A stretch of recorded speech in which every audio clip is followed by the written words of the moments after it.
Meet Lady. She's a 3-year-old, loving, gentle rescue from the U.S. Virgin Islands, and unfortunately, she's one of many island dogs that no longer have a home due to COVID-19. People have had to surrender their dogs. They can't care for their pets. They have no resources because their tourist industry is about like our tourist industry. It's at a stop. And that's led to an overflow of animals at the shelters in the Virgin Islands. So the Pet Alliance of Greater Orlando decided to step up and take in 18 island dogs that otherwise may have been euthanized. People are still out there adopting, and that's great. That allows us to support other shelters, whether the local community shelters or from as far away as the U.S. Virgin Islands. And to make those adoptions even easier, Connie Gellner from Stanley Steemer surprised Steve with a $5,200 check. We want to present you guys with a check for $5,200. For rescuing these amazing animals.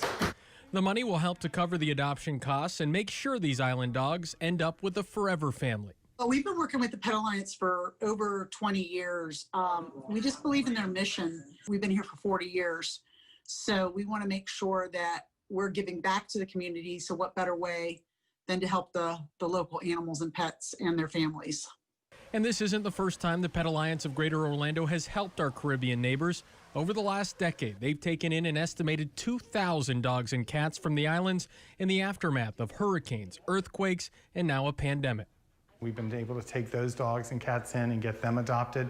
And so it's just helping out, what we consider a neighboring community. But it's not a simple process. The dogs arrive in South Florida on a private charter flight and then are driven to one of their 2 shelters, either in Orlando or Sanford. And the gift from Stanley Steemer will also help with that, as the lovable lady awaits a new home. It makes me feel great to know that, she was on an island with no, who knows what would have happened with her. Now she definitely will have a home.